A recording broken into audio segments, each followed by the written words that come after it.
Do you know you can actually build a country of your own if you have enough money?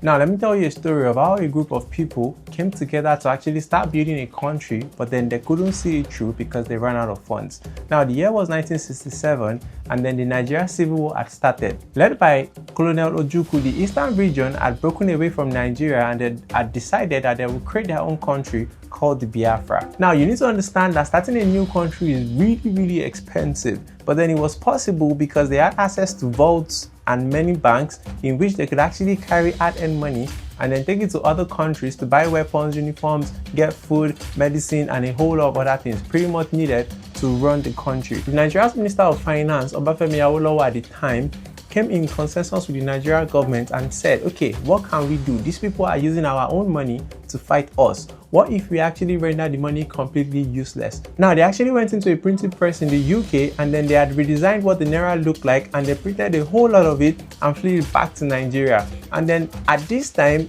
communication was pretty much limited, but they had to tell everybody, both those in the village, those in the city, and reach out to them to tell them that you actually have to go into the bank and change every money with you into the new currency. Now, after they had done this, the Biafran people were at utter shock because when they carried a lot of bundle of money to go into foreign transactions, people stopped receiving it. And then Ojukwu at the time decided that, okay, what if we have our own currency, which would be the Biafra currency? But then people were like, oh, this is not a universally accepted currency, so sorry, we cannot deal with you using your new currency. As a result of this, they actually went broke. And when you're broke, you actually cannot start a new country of your own. And at the end of the day, they pretty much started getting limited in resources, and this led to them actually losing the war at the time. Now, if this sounds interesting to you and you would like to hear more stories like this, do drop me a follow and I'll see you on the next